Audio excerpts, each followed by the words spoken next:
Naglalakad sa makipot na eskinita ng Tondo si Daniel Ramirez. Bitbit ang supot ng paninda habang kasunod ang kaniyang nakababatang kapatid na si Andres. Ang dalawa ay sabay na lumaki sa puso ng Maynila, sa isang barong-barong na ang dingding ay napupuno ng mga lumang mapa at larawan ng bayani. Bata pa lamang sila ay nahilig na sa kasaysayan dahil sa impluwensya ng kanilang tiya Isabel, ang matandang kapatid ng kanilang yumaong ama. Noong musmus pa sila, gabi-gabi silang kinukwentuhan ni Tia Isabel tungkol sa mga bayani ng revolusyon at mga alamat ng lumang Maynila. Sa liwanag ng isang gasera, isinasalaysay nito kung paano lumaban ang kanilang mga ninuno noong panahon ng Espanyol. Nalaman ng magkapatid na may koneksyon ang kanilang pamilya sa kasaysayan ng bansa. Ang kanilang lolo sa tuhod na si Julio Ramirez ay isang katipunero, ayon sa mga kwento ng tiyahin. Dahil dito, lumaki ang respeto at pagkahumaling ni Daniel at Andres sa kasaysayan. Ngunit sa kabila ng mga kwentong ito, ang realidad ng buhay nila ay hindi madali. Maaga silang naulila sa mga magulang. Namatay sa isang aksidente ang kanilang ama at ina nang sila'y mga bata pa. Iniwan silang dalawa sa pag-aalaga ng kanilang tiyahin. Mahirap lamang ang buhay. Madalas nakapos ang pera at kumakalam ang sikmura. Si Daniel, bilang panganay, ay maagang natutong magbanat ng buto para sa kanilang dalawa. Nagtitinda siya ng dyaryo at kung minsan na may naglilinis ng mga jeepney sa kanto upang may pandagdag sa pangkain nila. Si Andres naman, kahit bata pa, ay tumutulong sa pamamagitan ng pag-aaral ng mabuti at pag-asang balang araw ay makaaahon sila sa hirap. Bagaman kapos sa material na bagay, pinalaki sila ni Tia Isabel na puno ng pagmamahal at kaalaman. Hindi man sila makabili ng bagong damit o laruan, binibigyan naman sila ng tiyahin ng mga librong segunda mano tungkol sa kasaysayan ng Pilipinas. Nakahiligan nilang basahin ang tungkol kina Jose Rizal, Andres Bonifacio at iba pang bayani. Sa tuwing may okasyon sa bayan, tulad ng Araw ng Kalayaan o anibersaryo ng EDSA, isinasama sila ng tiyahin sa mga pagunita sa parke o monumento. Doon pa lamang ay dama na nila ang kanilang koneksyon sa nakaraan. Habang lumalaki, nabuo sa magkapatid ang pangarap na makaahon sa hirap. Balang araw, gaganda rin ang buhay natin. Madalas bulong ni Daniel kay Andres sa tuwing nagdidilim ang kanilang paligid dahil sa mga pagsubok. Si Andres naman ay nakatingin sa malayo, sa mga naglalakihang gusali ng Maynila, nangangarap na makapag-aral sa kolehiyo at maging guro sa kasaysayan o di kaya'y isang manunulat. Alam nilang mahirap ang buhay, ngunit hindi nila hinayaang mamatay ang pag-asa. Sa pagsapit ng gabi, sa kanilang munting barong-barong, nakahiga silang magkapatid sa banig. Sumisilip ang ilang bituin mula sa butas-butas na bubong.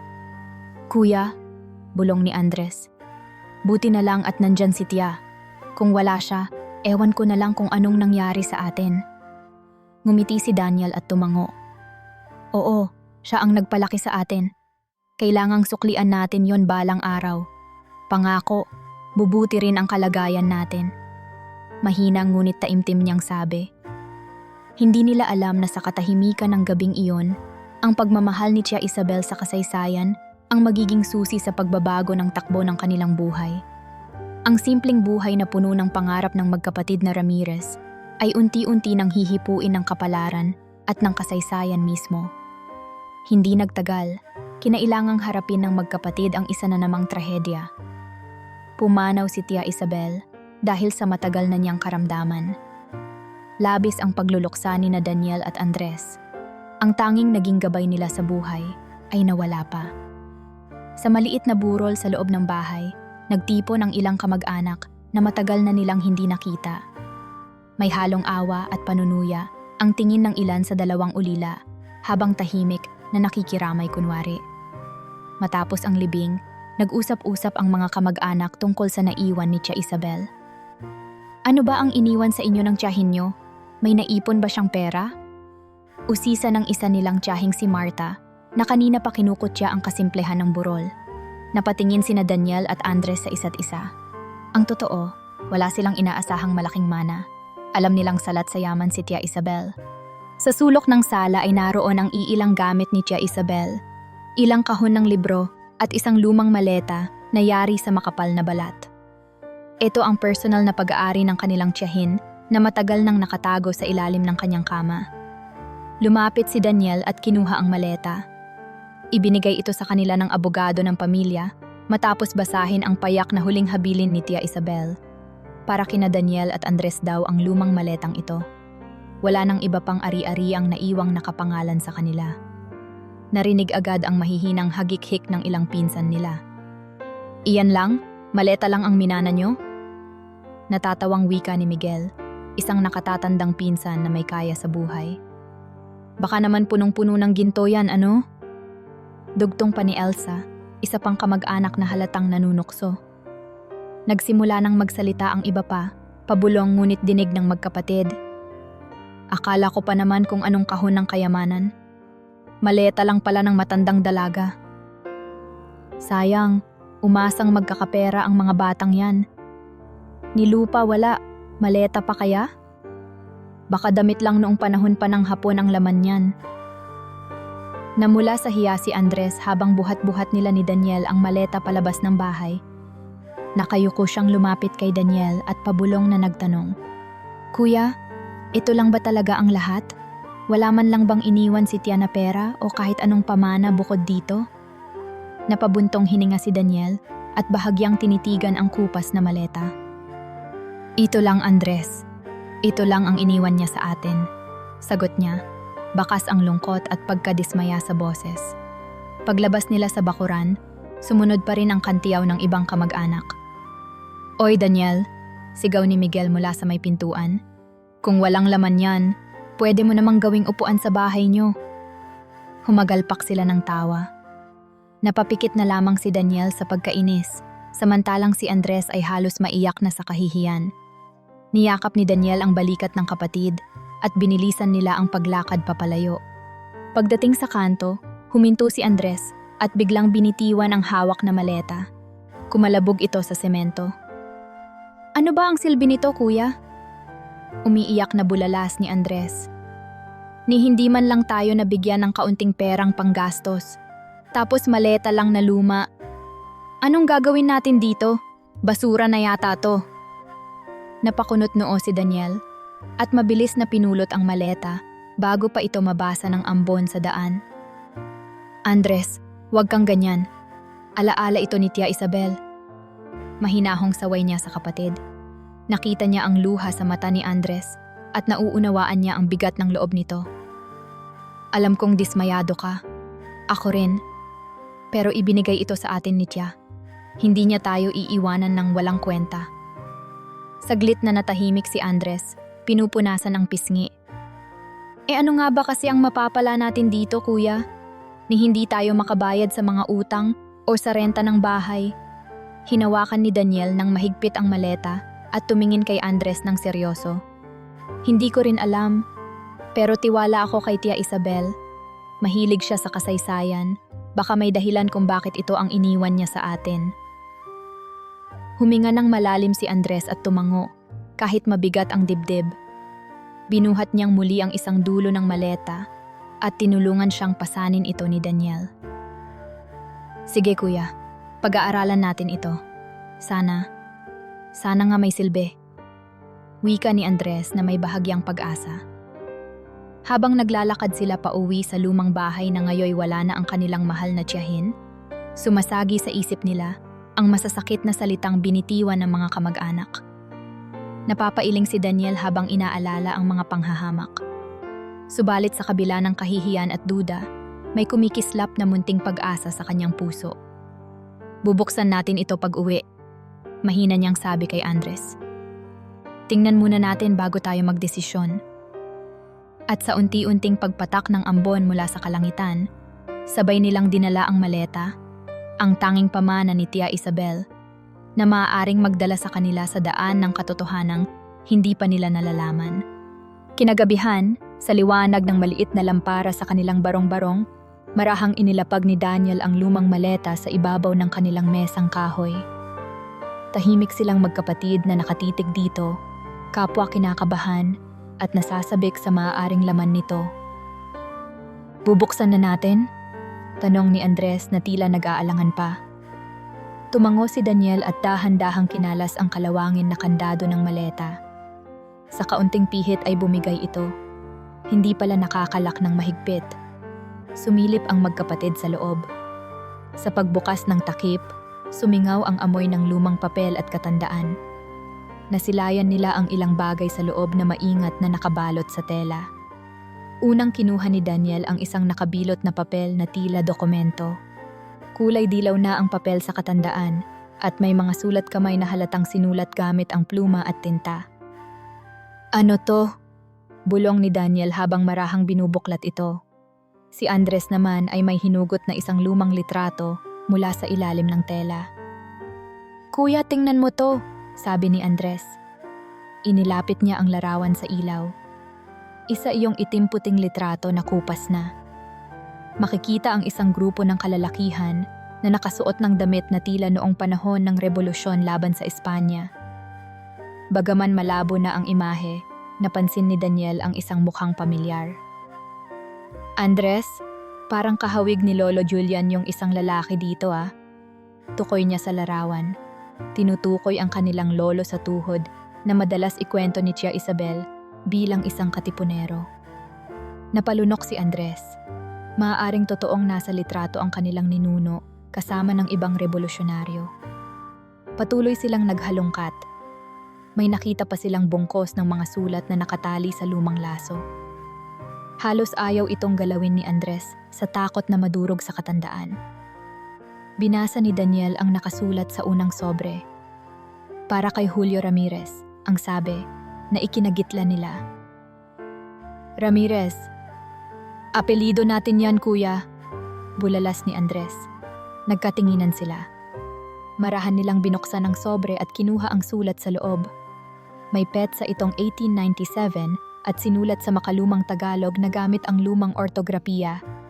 Medyo malabo at mahirap basahin ang kabuuan, kaya't napagpasiyahan ni Daniel na babalikan nila ito mamaya. Sa dulong bahagi ng papel ay animoy may pirma ng sumulat. Bagaman maninipis at kumukupas na ang mga letra, naaninag ni Daniel ang pangalan sa ibaba. Andres Bonifacio. Nanlaki ang mata niya at napatingin kay Andres na kasalukuyang nagbubuklat ng ibang papel. "Andres Bonifacio?" bulong ni Daniel na may pagkamangha. Agad lumapit si Andres sa tabi niya at pareho nilang tinitigan ang pirma sa sulat. Nagkatinginan silang magkapatid na hindi makapaniwala. Nasa kamay nila ang isang sulat na pirmado ng isa sa pinakadakilang bayani ng rebolusyon. Sunod nilang nahawakan ang isang kakaibang piraso ng bakal. Mga 20 sentimetro ang haba nito, makapal at may ukit na mga simbolo sa ibabaw. Parang bahagi ito ng isang mas malaking bagay.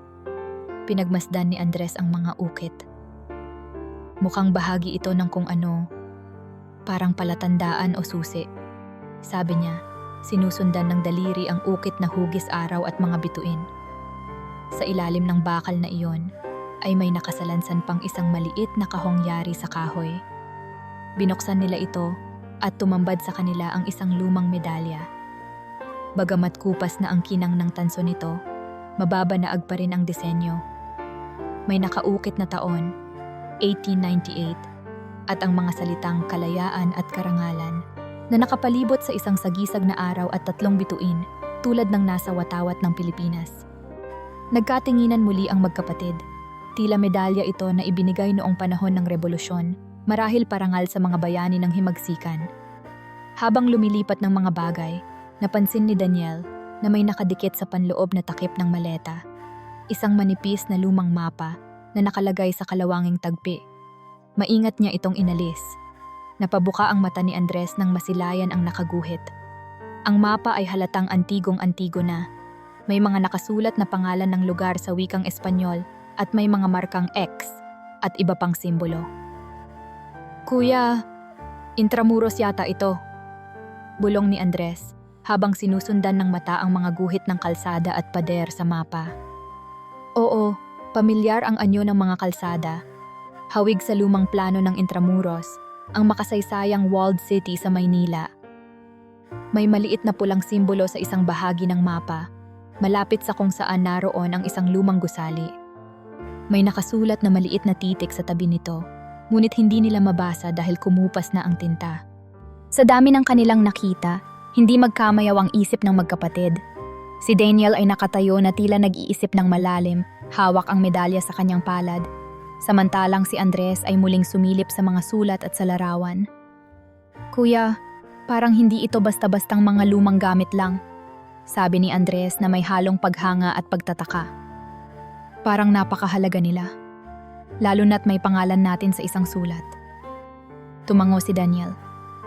"Oo, Andres, hindi ko man lubos maunawaan pa, pero mukhang may iniwang lihim sa atin si Tia Isabel." Sa gabing iyon, puno ng misteryo ang hangin sa loob ng kanilang munting tahanan. Sa bawat bagay na nahawakan nila mula sa maleta, lalong tumitibok ang puso nila sa kaba at pag-asa. Ano kaya ang ibig sabihin ng mga ito? Sino kaya ang nagmamay-ari ng mga sulat na iyon at bakit napunta sa kanilang tiyahin? At ang mapa, anong sikreto kaya ang itinatago nito? Nagkatinginan ang magkapatid at sabay na napangiti ng bahagya.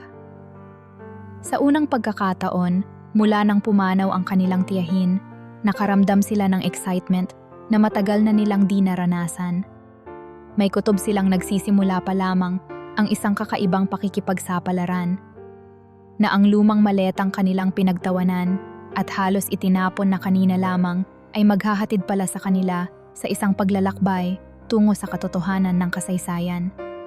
Kinabukasan, bitbit ang ilan sa mga dokumento at ang lumang mapa, nagpasya sina Daniel at Andres na humanap ng tulong. Naalala ni Daniel ang isang dating kaibigan ni Tia Isabel na propesor sa kasaysayan, si Dr. Roberto Molina. Madalas itong nababanggit ng tiyahin noon, nakatuwang niya sa pagsasaliksik tungkol sa kasaysayan ng Maynila. Hinanap nila ang kontak nito sa lumang address book ni Tia Isabel at maswerteng nakuha ang numero ng matandang propesor. Nagkita sila ni Dr. Molina sa isang maliit na silid-aklatan malapit sa universidad. Agad nilang ipinakita ang ilang dokumento. Ang sulat na may pirma ni Andres Bonifacio, ang medalya, at ang lumang mapa. Nanlaki ang mata ng propesor habang isa-isang tinitingnan ang mga ito. "Diyos ko, saan ninyo ito nakuha?" Bulalas niya, halatang hindi makapaniwala. Ipinaliwanag ni Daniel ang lahat. Ang pamana ng kanilang tiyahin at ang laman ng maleta. Dahan-dahang kinuha ni Dr. Molina ang sulat at binasa ang bahagi nito ng malakas, tinutulungan ang magkapatid na maintindihan ang makalumang Tagalog. Ayon sa liham na sinulat mismo ni Andres Bonifacio noong 1897, inutusan niya ang isang kasapi ng katipunan na nagngangalang Julio Ramirez na itago ang mahahalagang dokumento at ilang kayamanan bago siya tumulak papuntang Hilaga. Ito marahil ang panahong lumikas si Bonifacio patungong Morong. Binanggit sa liham ang tungkol sa isang nakatagong yaman, mga hiyas at salaping nakuha mula sa kasa ng isang opisyal na Espanyol, na balak sanang gamitin pambili ng armas para sa rebolusyon. Nagkatinginan sina Daniel at Andres sa narinig. May ipinagtago palang kayamanan ang kanilang ninuno para sa katipunan. Lalong tumindi ang pananabik nila na malaman ang katotohanan. Sunod na tiningnan ng propesor ang isang maliit na kuwadernong kasama ng mga sulat, isang lumang tala-arawan, diary, na halos nabubura na ang mga pahina. Sabi ni Dr. Molina, batay sa estilo ng pagsulat at mga petsa, malamang ay pagmamay-ari ito ni Julio Ramirez mismo. Binuklat nila ang ilang pahina. May mga entry na nagkukwento tungkol sa mga pagpupulong ng katipunan, sa mga pag-aaklas sa Maynila, at lalo na ang isang entry na naglalarawan kung paano nila itinago ang nasabing kayamanan. Nakasaad doon na noong malapit ng masukol ng mga Espanyol ang grupo ni Julio, itinago niya ang ilang mahahalagang dokumento at ang kahon ng yaman sa isang ligtas na lugar sa Intramuros, sa isang lumang bodega malapit sa kumbento. Iyon marahil ang lugar na minamapa ng lumang papel na nakuha nila. May banggit pa si Julio sa diary na, para ito sa kalayaan. Kung hindi man kami ang makinabang, ang susunod na henerasyon ang dapat. Napatigil sa pagbasa si Dr. Molina at huminga ng malalim. Kung totoo ang mga ito, Napakahalaga nito hindi lamang sa inyo kundi sa kasaysayan ng Pilipinas. Sabi niya, halos pabulong. Hawak ni Dr. Molina ang medalya at sinuri ito. Ito ay medalya ng katipunan, paliwanag niya. Itinuturo ang nakaukit na sagisag. Karaniwang ibinibigay ito sa mga nagpakitang gilas sa himagsikan. Bihira akong makakita nito sa ganitong kalagayan. Malaking bagay ito sa mga historiador. Tiningnan din niya ang kakaibang piraso ng bakal. Mukhang bahagi ito ng kandado o mekanismo, aniya habang sinusuri ang mga ukit. Maaaring ito ang susi sa isang taguan o kahon. Nagkislapan ang mga mata ni na Daniel at Andres sa ideyang iyon. Maaaring kakailanganin nga ang piraso ng bakal na iyon upang mabuksan ang tagong kinalalagyan ng kayamanan. Habang patuloy silang nag-uusap, di napigilan ni Andres na tanungin, "Ano po bang halaga nito, Profesor? Ibig kong sabihin, kung totoong may nakatagong yaman, malaki po ba ang maitutulong nito sa amin?" Alam niyang mahalaga ang kasaysayan, ngunit naalala rin niya ang kanilang paghihirap at naisip kung maaaring makaahon sila dahil dito. Ngumiti si Dr. Molina. Kung halaga ang pag-uusapan, iho, walang katumbas na yaman ang mga orihinal na dokumentong hawak ninyo. Ang medalya pa lang ay maaaring umabot ng 100,000 piso sa mga kolektor. Pero higit pa riyan, ang nilalaman ng mga iyan ay maaaring makatulong sa pagpapalawak ng kaalaman natin sa kasaysayan. At kung matutuklasan nga ninyo ang sinasabing kayamanan. Hindi na natapos ng propesor ang pangungusap. Halata ang pagkasabik sa kanyang mukha. Napaupo na rin si Daniel. Dama ang halo-halong emosyon. May tuwa dahil sa posibilidad na makakatulong ito sa kanila. May kaba dahil tila napakalaki ng responsibilidad na iniwan sa kanilang magkapatid. "Ano pong dapat naming gawin?" tanong niya. Mabilis namang sumagot si Dr. Molina. "Una, panatilihin ninyong ligtas ang mga iyan. Huwag muna kayong maingay. Mas mabuti pang kayo-kayo lang ang nakakaalam hanggat hindi pa natatagpuan ang mismong yaman." Tumango sina Daniel at Andres, sang-ayon na kailangan munang mag-ingat. Nagpasalamat ng marami ang magkapatid sa propesor. Bago sila umalis, hinawakan ni Dr. Molina ang balikat ni Daniel. "Mag-iingat kayo," babala niya. "Napakahalaga ng mga dala ninyo. Huwag kayong basta magtitiwala kanino man.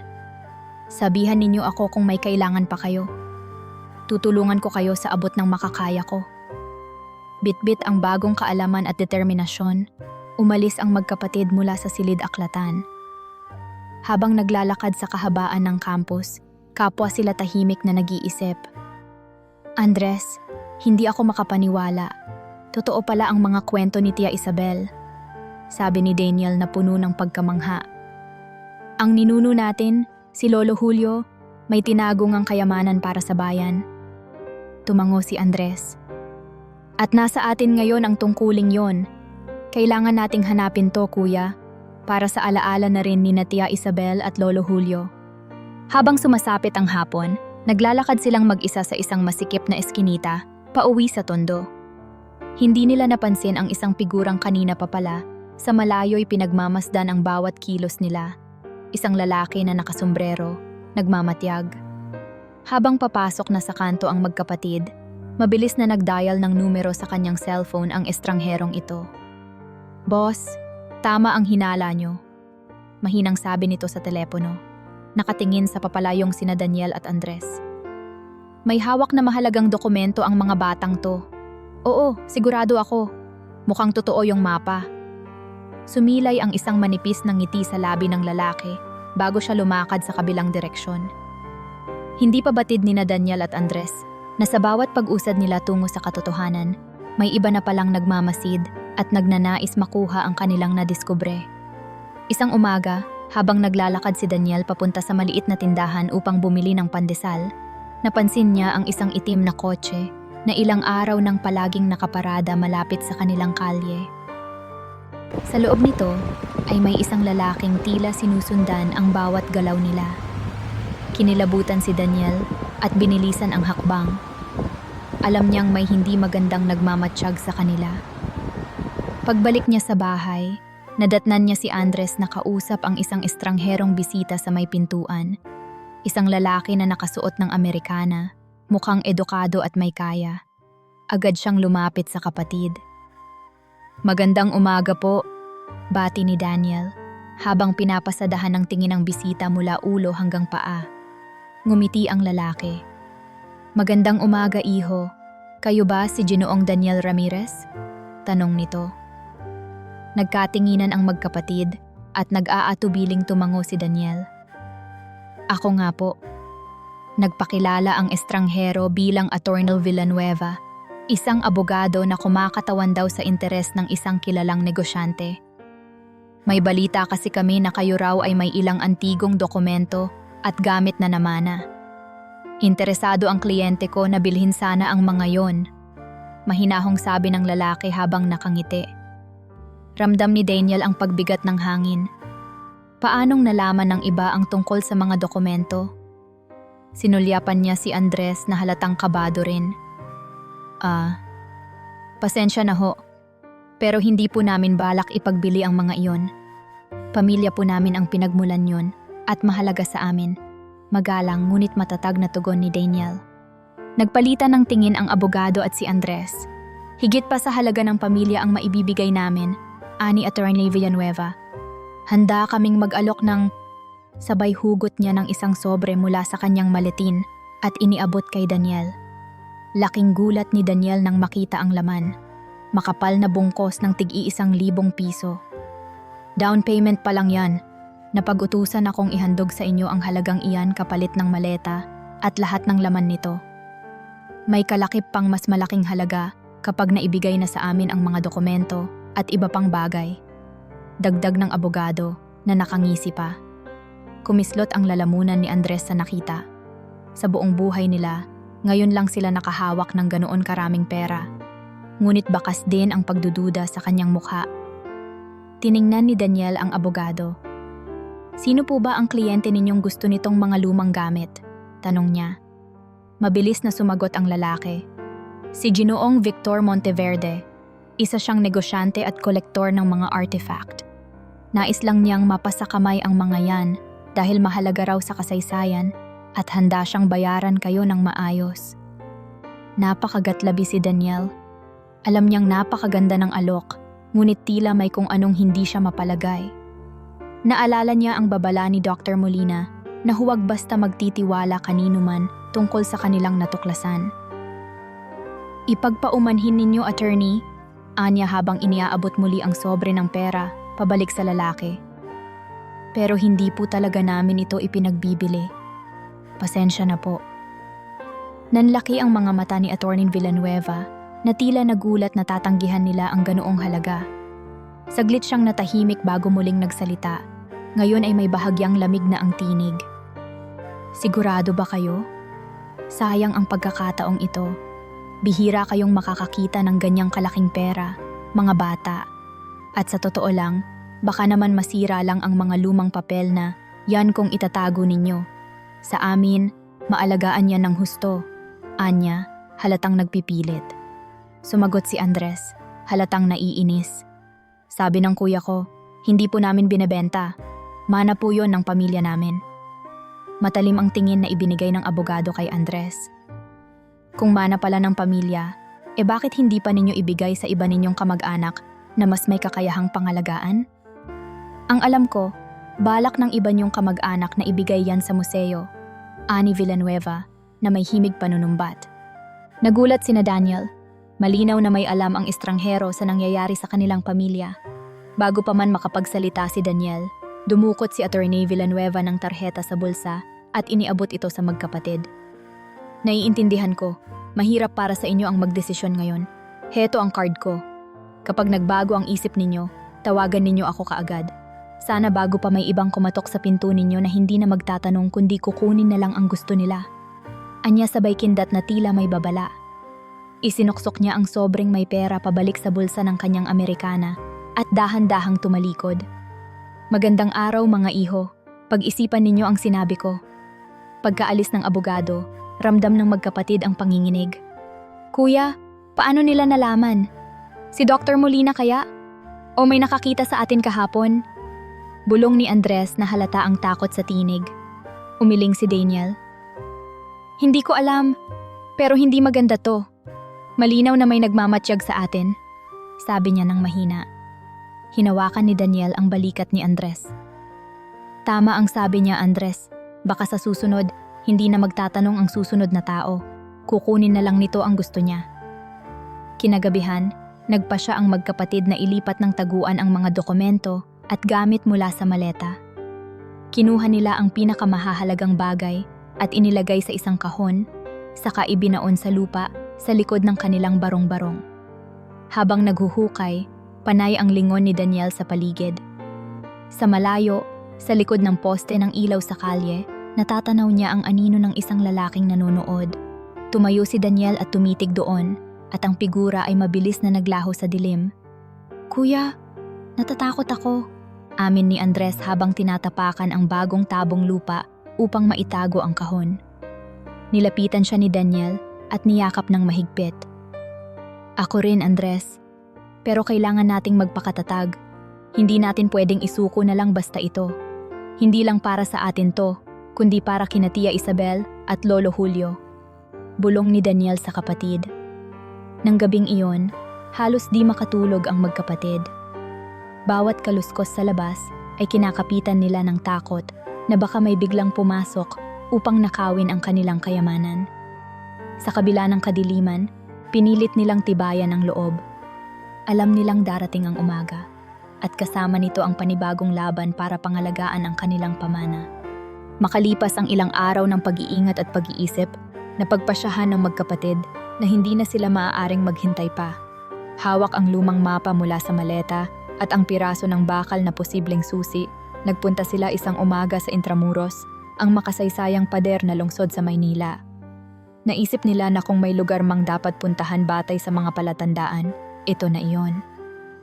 Sa loob ng Intramuros, naglakad sila sa mga makikitid na daan, binabasa ang mapa at inihahambing ito sa kasalukuyang paligid. Nakalarawan sa mapa ang isang dating kumbento at bodega.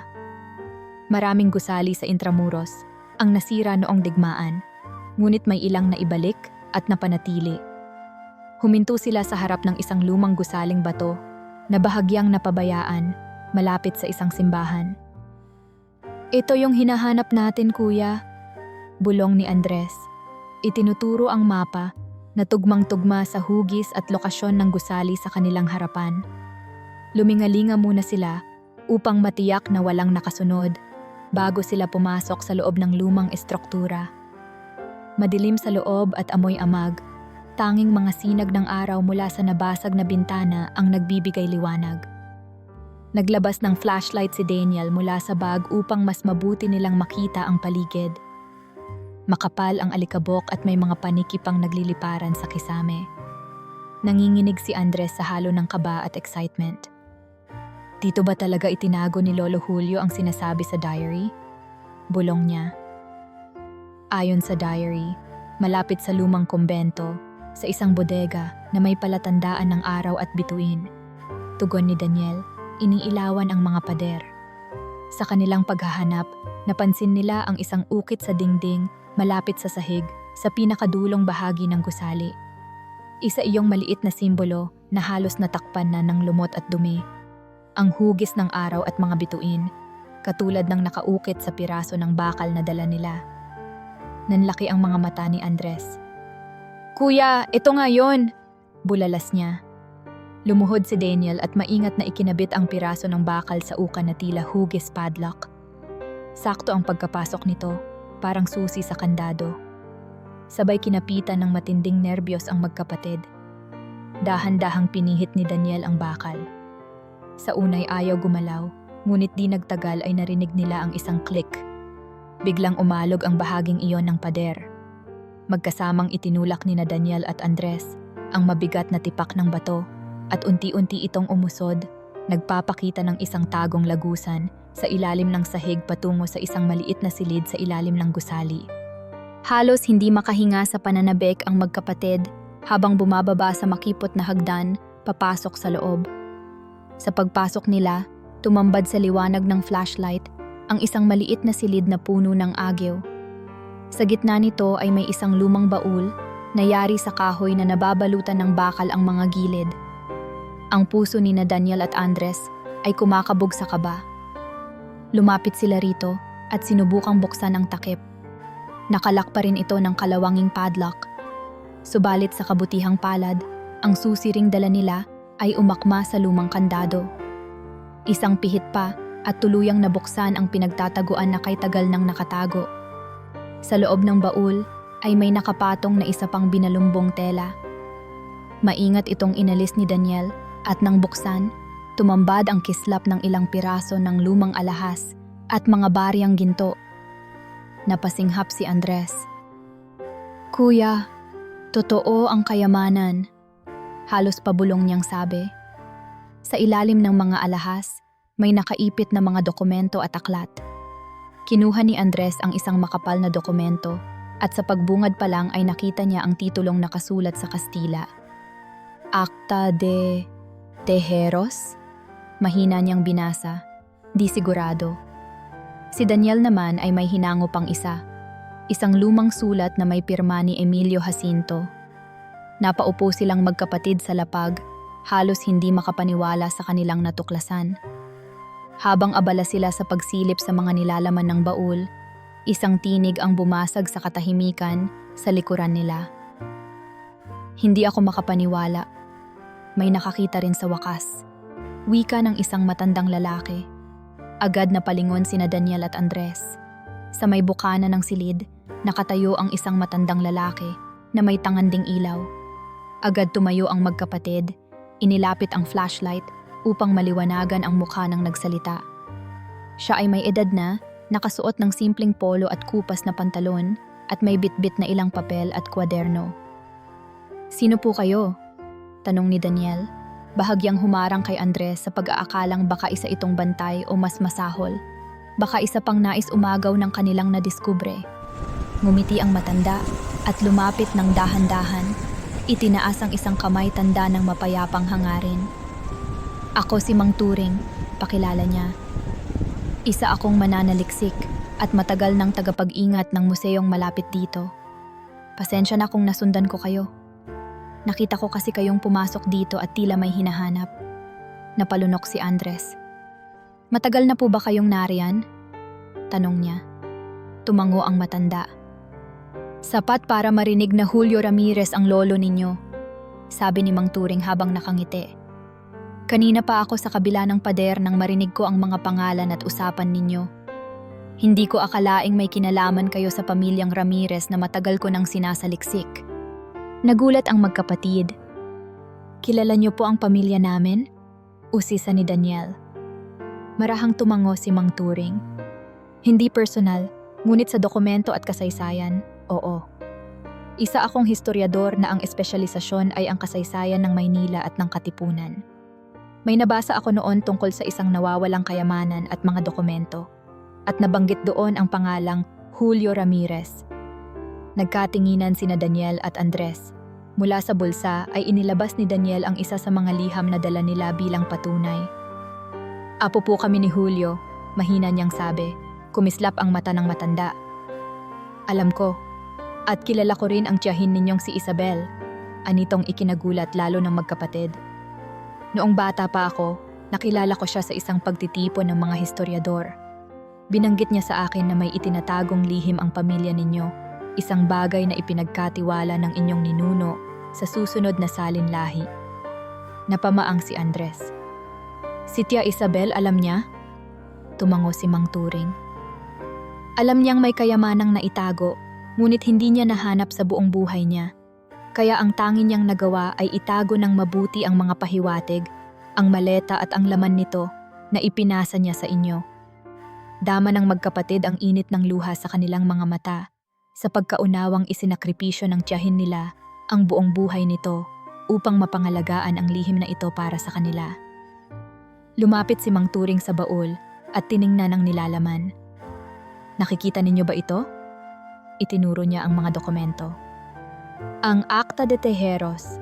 Matagal ng misteryo kung nasaan ang orihinal na dokumentong iyan, na naglalaman ng kasunduang naganap sa Tejeros Convention. At itong sulat na to, may pirma ni Emilio Jacinto. Maaaring naglalaman ng mahahalagang detalye ukol sa mga plano ng katipunan pagkatapos ng Tejeros. Napatingin ang magkapatid sa hawak nilang mga papel. Kung totoo ang sinasabi ni Mang Turing, hawak nila ang napakahalagang piraso ng kasaysayan na maaaring magbigay linaw sa mga kontrobersyal na bahagi ng himagsikan. Hindi lang ito usapin ng kayamanan o pera, sabi pa ng matanda. Ang mga to ay kayamanang pangkultura, pambansa. Ang anumang laman nito ay kayang baguhin ang pagkaunawa natin sa kasaysayan. Tumango si Daniel. Nauunawaan po namin. Hindi namin intensyong angkinin para sa sarili lang. Nais po naming mailagay ito sa ligtas na lugar para sa bayan.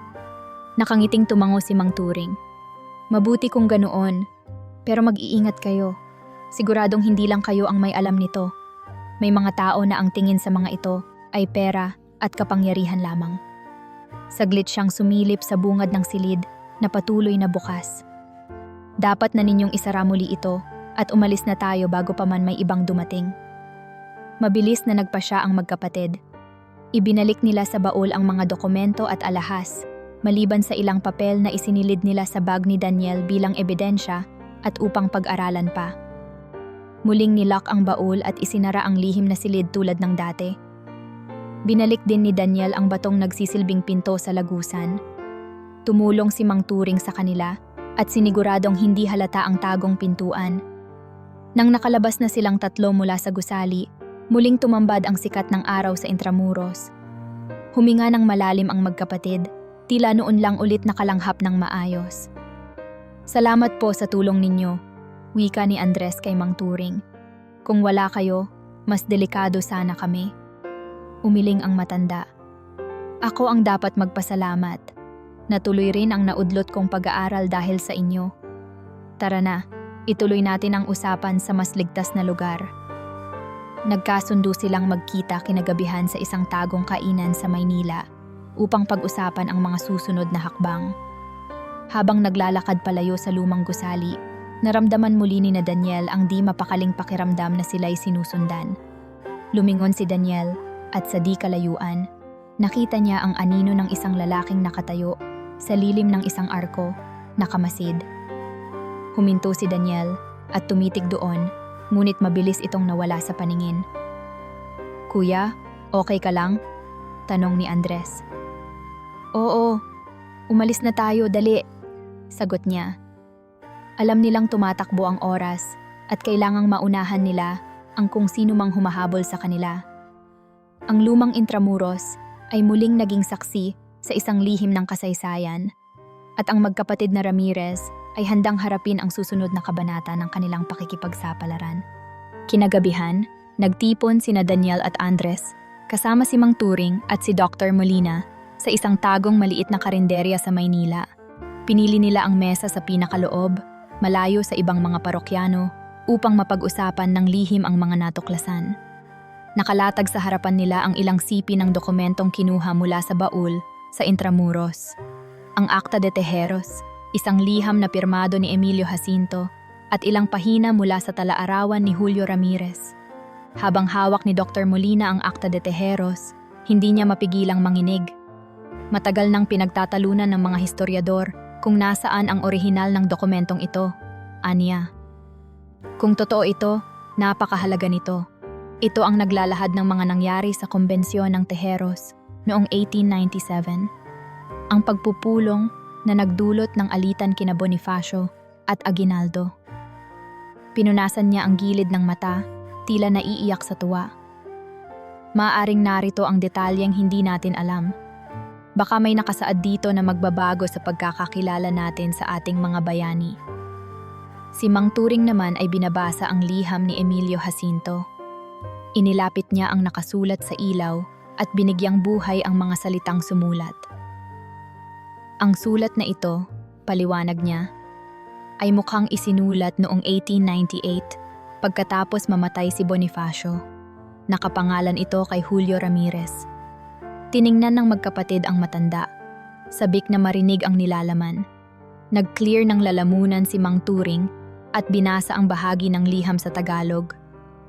Kapatid na Julio, ipagpatuloy mo ang pagtago sa mga bagay na iniwan sa iyong pangangalaga. Ang kalayaan ng bayan ay hindi nagtatapos sa aming panahon. Nasa kamay ng susunod na salinlahi ang pagbubunyag ng katotohanan. Kung sino man ang makakatuklas ng ating itinago, ay naway gamitin ito para sa ikabubuti ng inang bayan. Huwag hayaang mapunta sa kamay ng mga gahaman ang yaman na ito. Hindi salapi ang tunay na halaga nito, kundi ang aral at katotohanang taglay nito. Habang binabasa ito ni Mang Turing, napatingin si Andres kay Daniel at nakitang nangingilid na rin ang luha ng kanyang kuya. Tumimo sa kanilang puso ang bawat salita. Hindi lamang pera o ginto ang mahalaga, kundi ang katotohanang dala ng mga dokumento. Kuya, narinig mo yon? Bulong ni Andres. Hindi dapat mapunta sa gahaman. Ibig sabihin, tungkulin nating protektahan to. Tumango si Daniel, mahigpit na hinawakan ang kamay ng kapatid sa ilalim ng mesa. Oo, Andres, para ito sa bayan, hindi para pagkakitaan ng kung sino. Nagpatuloy sila sa pagbasa at pagtalakay. Lalo nilang napagtanto na ang laman ng baul ay hindi lang kayamanan sa tradisyonal na kahulugan. Ang mga dokumento, tulad ng Acta de Tejeros at mga liham, ay kayang punan ang mga puwang sa kasaysayan. Ang mga alahas at barya naman ay patunay sa mga sakripisyo ng mga revolusyonaryo. Maaaring galing ang mga ito sa kontribusyon ng mga katipunero o nakalap mula sa mga nakalabang Espanyol. Subalit higit sa lahat, ang mga sulatin ay naglalaman ng mensahe ng nakaraan para sa kasalukuyan. Dapat na siguro natin itong ipaalam sa gobyerno o sa National Museum. Suhestyon ni Dr. Molina. Ito ay yaman ng bayan, pero nag-aalinlangan siyang tumigil. Pero natatakot ako.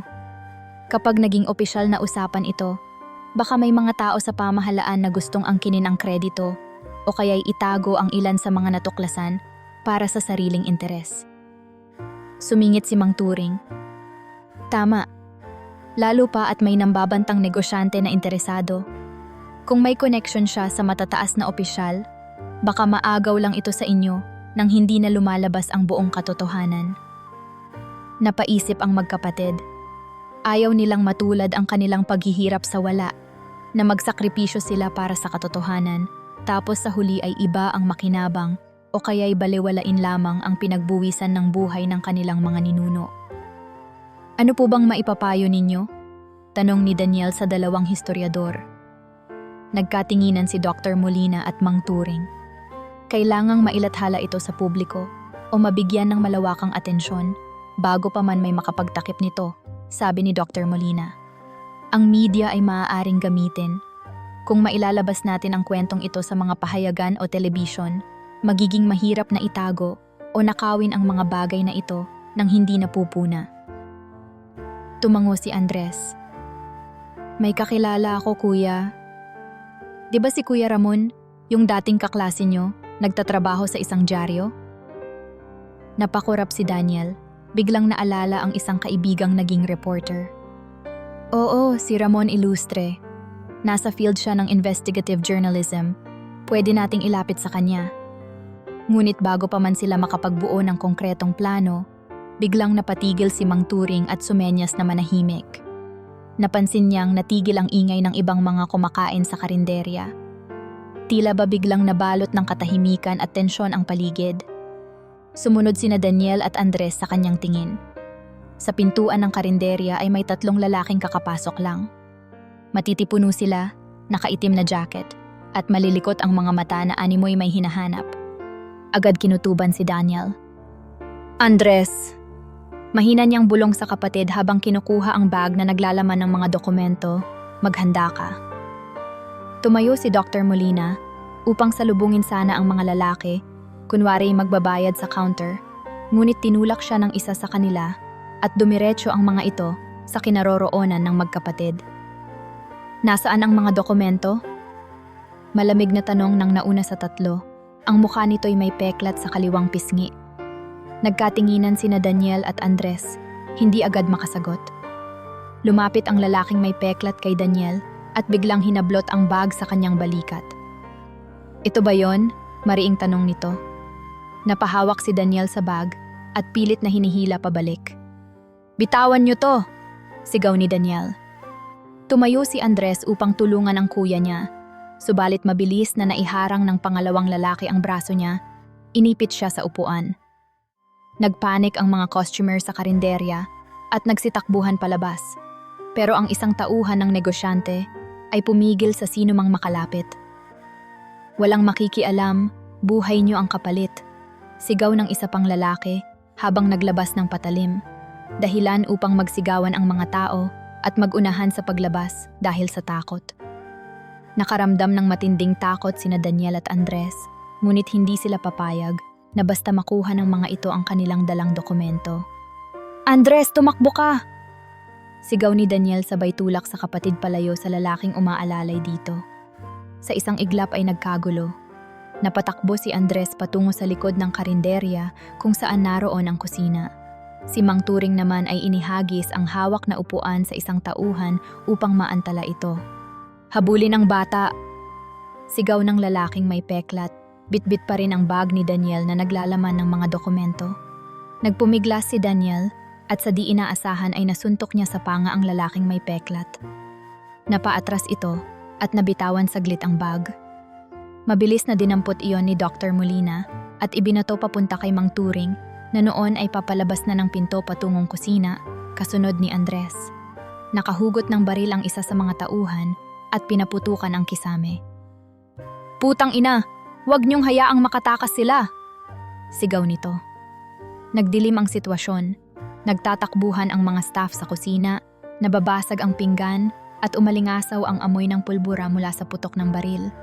Nasa likod ng karinderya ang isang exit papunta sa eskinita. Dali-daling hinila ni Daniel si Dr. Molina papunta roon matapos makabangon mula sa pagkakatumba. Nakita niya sina Andres at Mang Turing na nakalabas na at kumakaripas ng takbo sa makipot na daan sa labas.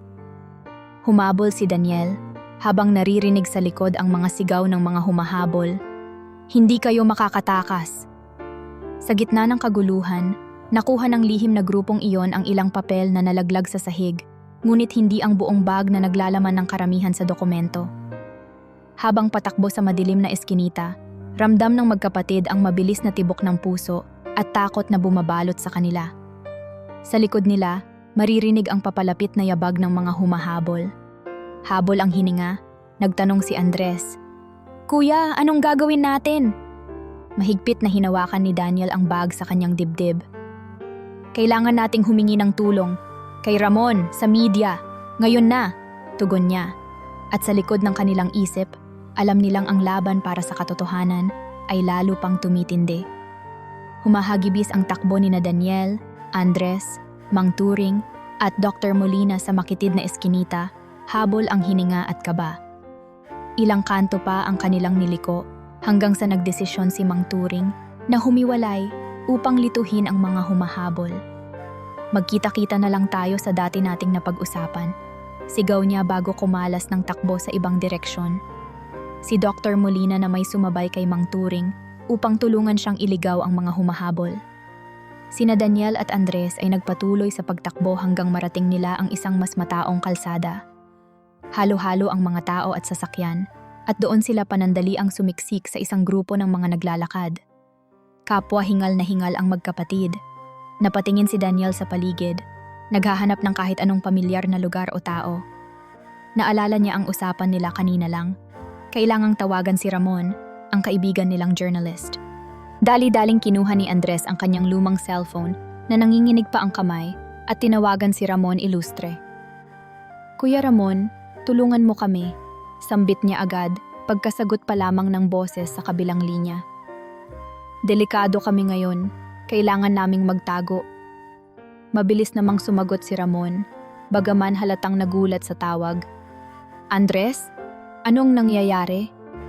Sa paputol-putol na paliwanag ni Andres, habang patuloy silang naglalakad ni Daniel, naiparating niya na may natuklasan sila tungkol sa isang mahalagang kayamanan at dokumento ng kasaysayan, at tinutugis sila ng mga armadong tao dahil dito. Napamura si Ramon sa kabilang linya at agad sinabi kung saan sila pwedeng sumakay ng taxi upang pumunta sa opisina ng diaryong pinapasukan niya. "Dito na kayo sa newsroom pumunta. Babantayan ko kayo," ani Ramon. Sumakay ng taxi ang magkapatid ng may pag-iingat, palingalinga kung may humahabol pa.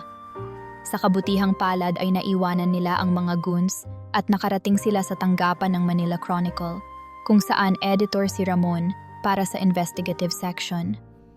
Sinalubong sila ni Ramon sa lobby pa lang at agad dinala sa isang conference room sa likod. Niyakap sila nito ng mahigpit. "Ayos lang ba kayo? May nasaktan ba sa inyo?" Nag-aalalang tanong ni Ramon. Umiling si Daniel. "Medyo nabugbog ng konti pero ayos lang. Mas importante, nasa amin pa ang mga dokumento," sabi niya sabay pakita sa bag na hawak pa rin niya ng mahigpit. Agad silang pinaupo ni Ramon at binigyan ng tubig. Naroon din ang isa pang babaeng reporter at isang editor na pinagkakatiwalaan ni Ramon. "Hihingi kami ng tulong sa pulis," sabi ng babaeng reporter, ngunit mabilis na umiling si Ramon. "Hintay muna, kausap ko na rin si Mang Turing at Dr. Molina. Ligtas daw sila at parating din dito. Bago tayo kumilos, mas mabuti pang marinig natin ang buong kwento." Ani Ramon, nakita ang pag-aalala sa muka. Sa pagitan ng hingal at kaba, isinalaysay ni Daniel at Andres ang buong pangyayari mula umpisa. Ang pamana ng maleta ni Tia Isabel, ang mga dokumentong natagpuan, ang sikreto sa Intramuros, at ang tangkang pag-agaw ng mga tauhan ni Monteverde. Napapalatak sa gulat ang mga nakikinig. "Grabe ito, parang nobela," bulong ng editor. Ngunit ang mga ebidensyang dala ng magkapatid, mga lumang sulat, larawan, at ilang piraso ng alahas, ay konkretong patunay na hindi katang-isip ang kanilang sinasabi. Dumating sina Mang Turing at Dr. Molina sa opisina, sakay ng sasakyang sinundo ni Ramon para sa kanila. Matapos masigurong ligtas na ang lahat, nagpasya si Ramon na itakbo na ang istorya. "Hindi tayo pwedeng tumahimik. Kapag nailathala ito, proteksyon na rin natin ito. Hindi na tayo basta-basta gagalawin ng mga yon dahil nakabantay na ang publiko," ani Ramon na puno ng determinasyon. Nagpresenta ang babaeng reporter na si Leia na kunan ng panayam ang magkapatid. Nagtayo sila ng kamera sa maliit na silid. Bagamat nanginginig pa si Andres sa nerbiyos, pinilit niyang magpakatatag sa harap ng kamera. Si Daniel naman ay mahigpit ang kapit sa kamay ng kapatid upang damayan ito. "Handa na? Sige, simulan na natin," malumanay na sabi ni Leia. Sinimulan ng magkapatid ang pagkukwento sa harap ng umiilaw na kamera, mula sa huling habilin ni Tia Isabel hanggang sa pagkakatuklas nila ng lihim na kayamanan ng katipunan. Naibulalas ni Daniel ang pananakot at tangkang pananakit sa kanila ng mga tauhan ni Monteverde. Pinakita rin nila sa kamera ang ilang dokumento, hindi lahat upang hindi mapasa kamay ng iba, ngunit sapat upang makumbinsi ang publiko na totoo ang kanilang sinasabi. Ilang oras lamang ang lumipas at lumabas agad sa website ng Manila Chronicle ang unang ulat tungkol sa magkapatid na nakahukay ng kayamanan ng kasaysayan, tinutugis ng kilalang negosyante. Mabilis itong nag-viral sa social media. Nag-trending ang pangalan ni Daniel at Andres Ramirez at maging ang mga hashtag na #KatipunanTreasure at #RamirezBrothers ay kumalat. Maraming netizen ang nagpahayag ng suporta at pagkabahala para sa kaligtasan ng magkapatid. Ang iba naman ay nagulat sa posibilidad na may mga naitatagong bahagi pa pala ng kasaysayan na ngayon lang mabubunyag. Kinagabihan ding iyon, ibinalita na sa telebisyon ang istorya.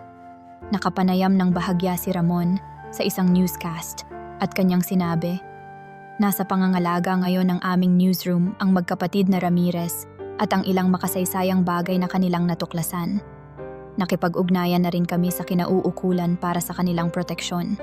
Sa kabilang dako ng lungsod, sa isang marangyang opisina, nanlilisik sa galit si Don Victor Monteverde habang pinapanood ang balita.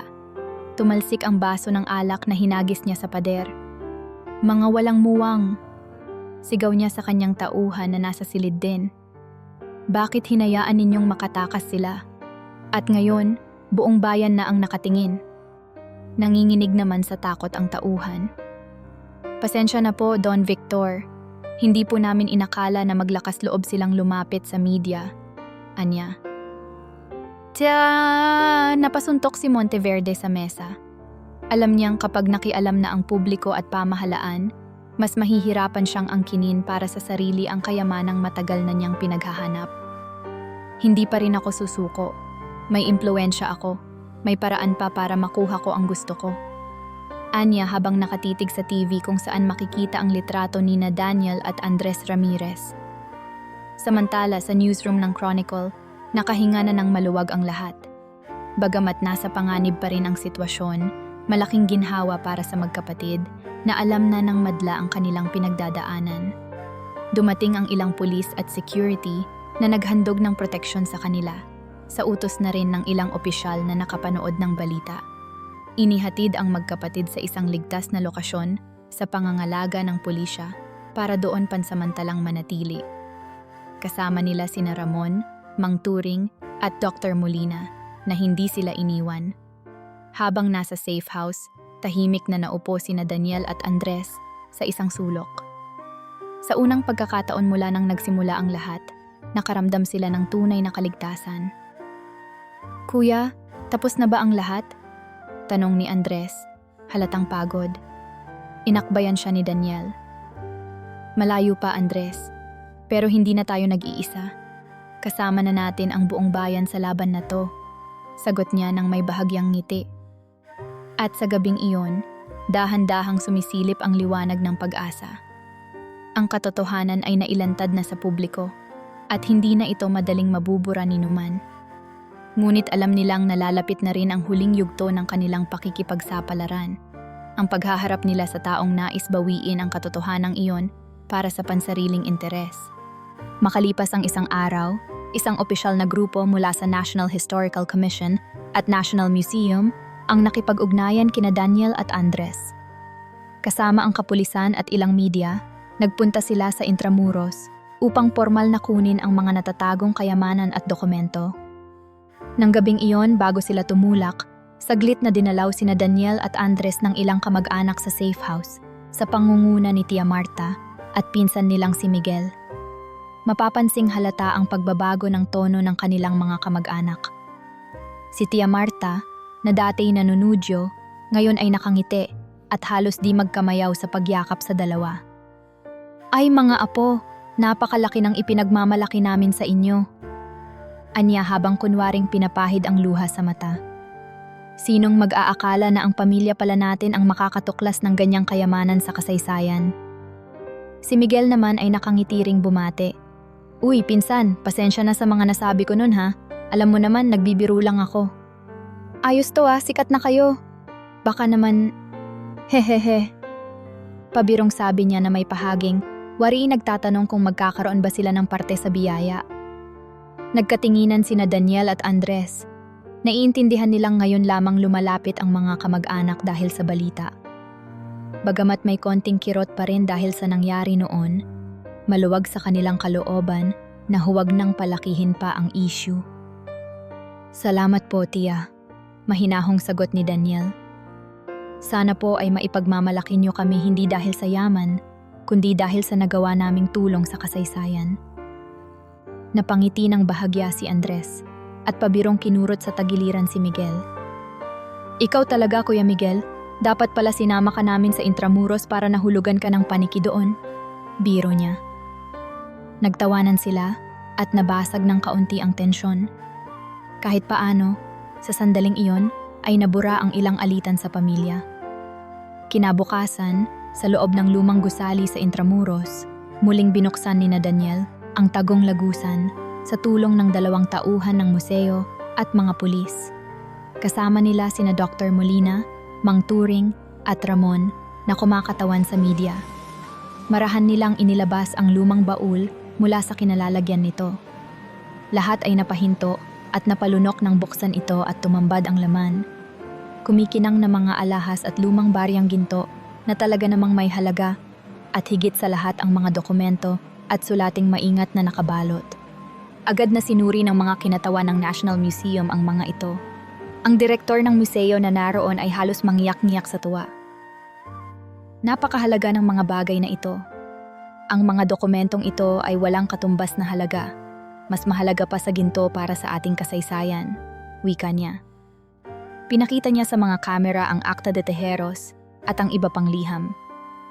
Ang halaga ng inyong natuklasan ay hindi masusukat ng pera. Ito ay pambansang kayamanan. Nakangiti at tahimik na nakamasid ang magkapatid habang abala ang mga eksperto sa pag-iimbentaryo ng laman ng baul. Naramdaman ni Andres na tinapik siya ni Daniel sa balikat. Ayon na yon, bunso, bulong ni Daniel. Natupad natin ang bilin ni Tia Isabel at ng ating mga ninuno. Tumango si Andres at saglit na pumikit, inaalala ang mukha ng kanilang tiyahin. Para sa iyo ito, Tia, mahina niyang nasabi sa sarili. Ngunit ang katahimikang iyon ay biglang nagambala sa pagdating ng isang itim na SUV na huminto sa tapat ng gusali. Mula rito ay bumaba si Don Victor Monteverde kasama ang dalawa niyang abogado at ilang bodyguard. Agad na lumapit ang isa sa mga pulis upang harangin sila. Sir, sa ngayon po ay hindi kayo pwedeng pumasok, may isinasagawang investigasyon, saad ng pulis. Ngunit matigas ang mukha ni Monteverde. Ako si Don Victor Monteverde. Pakilala niya ng may autoridad. Narito ako dahil may kinalaman ako sa mga bagay na yan. Napahinto sa pagbibilang ng dokumento sina Dr. Molina at Mang Turing. Nagkatinginan sila ni na Daniel. Agad lumapit si Ramon na may dalang cameraman. Don Victor, kayo po ba ay may pahayag ukol sa akusasyong tinangka ninyong angkinin ang kayamanang ito? Matapang na tanong ni Ramon, itinutok ang mikropono sa negosyante. Sumimangot si Monteverde. Walang basehan ang mga akusasyong yan, aniya sa tonong nakangisi. Ako pa nga ang nagmagandang loob na tulungan ang mga batang ito na mapangalagaan ang kayamanang yan. Bilang isang pilantropo at history enthusiast, nais ko lang matiyak na hindi mapapahamak ang mga natuklasan nila.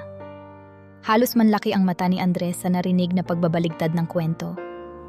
Kasinungalingan yan, sigaw niya bago pa napigilan ni Daniel. Ikaw ang nagpadala ng mga tauhan para nakawin sa amin to. Sinaktan niyo kami at tinakot. Tagling lumapit ang ilang pulis upang pumagitna. Sir, may reklamong kriminal laban sa inyo ang magkapatid na Ramirez at ilang testigo sa insidente kagabi.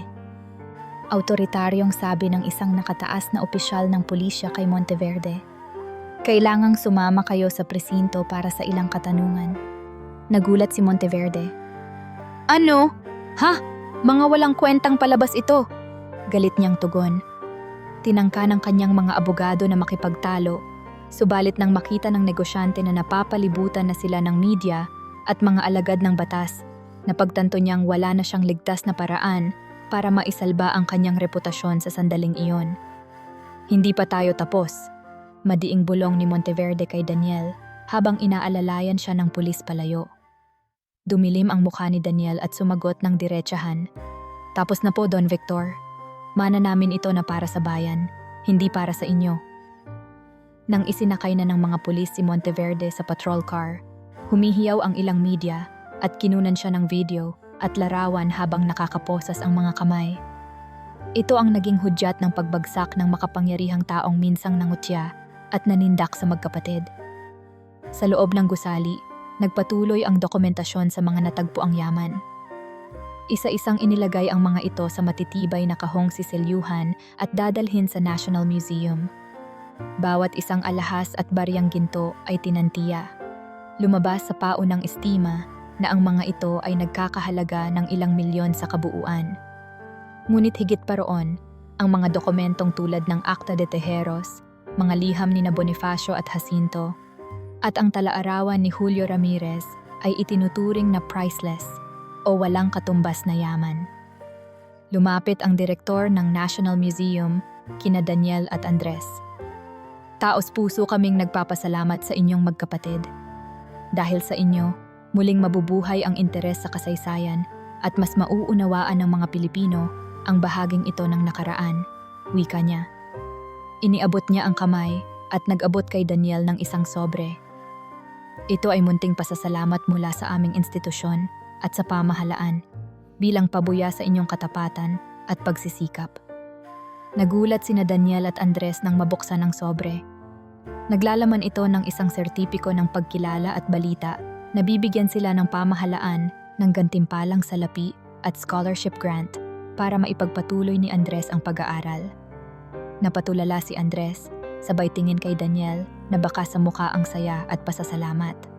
Sa labas ng gusali, nakita ni Daniel sina Tia Marta at ilan pang kamag-anak na nakikiusyoso sa nagaganap. Lumapit siya sa bakod at kumaway. Lumapit din ang mga ito. "Salamat sa suporta niyo," sabi ni Daniel sa kanila. Nakangiti sina Tia Marta at Miguel. "Nandito lang kami para sa inyo," sagot ni Tia Marta, na ngayoy tila tunay ang pag-aalala. Sa isip ni Daniel ay naisip niyang sa huli, pamilya pa rin ang kadugo nila. "Salamat po," muli niyang sabi ng may ngiti, at naramdaman niyang napawi na ang hinanakit sa dibdib. Sa puntong iyon, dumating si Andres sa tabi ng kuya niya. Bitbit ang ilang naiwang papeles. "Kuya, kailangan na daw nating sumama sa kanila para sa final inventory," sabi niya. Tumango si Daniel at muling tumingin sa kanilang mga kamag-anak. "Magkikita na lang po ulit tayo mamaya," paalam niya. Habang papasok sila ni Andres, humabol ng biro si Miguel. "Uy, Daniel! Baka naman pwedeng makahingi ng konting kwento niyo para sa vlog ko?" Napailing si Andres at nagtawanan na lamang silang magkapatid. Ang dating malungkot na pamana na napasa kamay ng magkapatid na Ramirez ay ngayoy napatunayang higit pa sa inaasahan ni Numan. Ang harap-harapang pagkilala sa tunay na halaga ng maleta at laman nito ay nagsilbing sampal sa mga nag-alinlangan sa kanila. At sa harap ng bayang nanonood, itinanghal ang tagumpay ng katotohanan laban sa kasakiman. Makalipas ang ilang buwan, isang espesyal na exhibit sa pambansang museo ang binuksan para sa publiko. Pinamagatan itong Lihim ng Intramuros, ang pamana ng katipunan, kung saan tampok ang mga dokumento at kayamanang natuklasan ni Daniel at Andres. Naroon ang Acta de Tejeros, ang mga liham ni Bonifacio at Jacinto, ang talaarawan ni Julio Ramirez, pati na ang mga alahas at mga baryang ginto. Maingat na nakalahad ang mga ito sa loob ng mga glass display, handang pag-aralan at hangaan ng mga tao.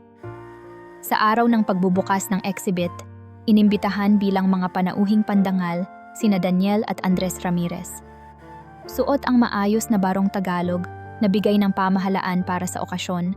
Halos hindi makapaniwala ang magkapatid sa eksenang nasa harap nila. Dati-rati, pinapangarap lang nilang makapasok ng libre sa museo. Ngayon, sila ang dahilan kung bakit may bagong yaman ang mga bulwagang ito. Nagsalita ang direktor ng museo sa harap ng mga panauhin. "Ngayon ipinagdiriwang natin hindi lamang ang pagbubukas ng isang exhibit, kundi ang kabayanihan ng ordinaryong mga mamamayan na sina Daniel at Andres Ramirez," anya. Dahil sa kanilang katapatan at tapang, na ibalik sa bayan ang isang nawawalang kabanata ng ating kasaysayan. Nagpalakpakan ang mga tao. Pinatayo ang magkapatid at binigyan ng plaques of recognition. Naramdaman ni Daniel ang pagtapik ni Andres sa kanyang likod. Pareho silang naiiyak sa tuwa at hindi maipaliwanag na pagmamalaki. Matapos ang seremonya, lumapit sila sa isa sa mga display. Naroon ang lumang maleta ni Tia Isabel, na ngayon ay bakante na, ngunit nagsisilbing simbolo ng kanilang paglalakbay. "Buti na lang hindi natin itinapon, no, kuya?" Biro ni Andres habang nakangiti. "Oo nga, sinong mag-aakalang ang lumang maleta na yan ang magbabago ng buhay natin?" Sagot ni Daniel habang napapailing ngunit nakangiti. Lumapit sina Mang Turing at Dr. Molina sa kanila, kasama si Ramon. "Nakaka-proud kayo mga iho," wika ni Mang Turing. "Ang tiyahin ninyo, tiyak na tuwang-tuwa rin sa inyo, saan man siya naroroon." Tumango si Dr. Molina. "Nagbunga rin ang pagmamahal niya sa kasaysayan na ipinasa sa inyo," aniya. Tumingala si Andres na pinipigilan ang luha. "Para po kay Tia Isabel talaga lahat ng ito," sabi niya. "At para sa Lolo Julio namin. Kahit simpleng tao lang kami, nakatulong kami sa bayan." Hinaplos ni Daniel ang balikat ng kapatid. "Hindi lang yan, Andres. Natupad mo na rin ang pangarap mong makapag-aral. may scholarship ka na mula sa gobyerno. At ako, may alok na trabaho bilang research assistant sa museo. Masayang balita ni Daniel. Kumislap ang mata ni Andres. Kuya, ibig sabihin, di na tayo babalik sa pagtitinda ng dyaryo? Pabirong sabi niya na may halong galak. Nagtawanan ng lahat. Mukhang sa wakas, makakahinga na rin tayo. Ani Daniel ng maluwag. Sa di kalayuan, nakita nila si Tia Marta at ilang pang kamag-anak na nakangiti at kumakaway. Maayos na ang pakikitungo ng pamilya sa kanila ngayon. Hindi man naging perpekto ang simula, sa huli nagkasama-sama rin sila sa pagdiriwang. Naisip ni Daniel na marahil ay dala rin ng inggit at kagipitan, kaya naging ganoon ang asal ng iba noon. Ngunit ang mahalaga, ngayon ay buo na ang suporta at pagmamahal ng pamilya sa kanila. Samantala, ang balita tungkol kay Don Victor Monteverde ay laman pa rin ng mga dyaryo. Kinasuhan siya ng tangkang pagnanakaw at panunuhol, pati na rin ng pananakit kina Daniel at Andres. Dahil sa dami ng ebidensyang lumabas, kabilang ang testimonya ng magkapatid at ng mga saksi sa karinderya, hindi nakaligtas si Monteverde sa pananagutan. Tuluyan siyang nasampahan ng patong-patong na asunto. Ang kanyang reputasyon ay nawasak at unti-unting bumagsak ang kanyang mga negosyo dahil sa iskandalong kinasangkutan niya. Ang dating makapangyarihang tao ay ngayoy humaharap sa hustisya at ito'y nagsilbing babala sa sino mang magtatangkang ipagkait ang katotohanan para sa pansariling interes. Sa dapit hapon ng araw na yon, matapos ang kasiyahan sa museo, naisipan ng magkapatid na dumaan sa puntod ni Tia Isabel sa sementeryo. Bitbit ni Andres ang isang maliit na paso na may sariwang bulaklak. Tahimik nilang nilinis ang lapida at nag-alay ng panalangin. Tia, nandito na po kami. Mahina ngunit masayang sabi ni Daniel. Salamat sa lahat ng itinuro niyo sa amin. Ito na po ang bunga ng mga yon. Inilapag ni Andres ang bulaklak sa puntod. Hindi man po tayo yumaman sa pera. Binigyan niyo naman kami ng yaman na hindi kayang pantayan ng kahit ano. Pangako po, iingatan namin palagi ang pangalan at dangal ng pamilya natin. Ani Andres ng buong galang. Saglit silang niyakap ng katahimikan ng hapon. Tila nararamdaman nila ang basbas at pagmamahal ng kanilang tiyahin. Naglakad palabas ng sementeryo ang magkapatid habang papalubog ang araw. Magkahawak balikat silang dalawa. Kuya, ani Andres. Totoo pala no? Hindi lahat ng yaman nasusukat sa pera. Ngumiti si Daniel. Oo, ang pinakamahalagang yaman ay ang katotohanan at ang kasaysayang iniwan ng mga nauna sa atin. Masaya ako na naging bahagi tayo sa paglalantad niyon. Habang dumidilim ang langit at nagkikislapan ang unang mga bituin, naramdaman ng magkapatid na Ramirez ang tunay na kapanatagan. Hindi man naging madali ang kanilang pinagdaanan, ang kanilang tagumpay ay hindi lang para sa kanila kundi para sa buong bayan. Ang dating lumang maleta na minana nila ay naghatid hindi lamang ng ginhawa sa kanilang buhay kundi ng liwanag sa kasaysayan ng Pilipinas. At ang aral na bitbit nila mula rito, ang tunay na kayamanan ay wala sa kinang ng salapi, kundi nasa kinang ng katotohanan at sa pagmamahal sa ating kasaysayan.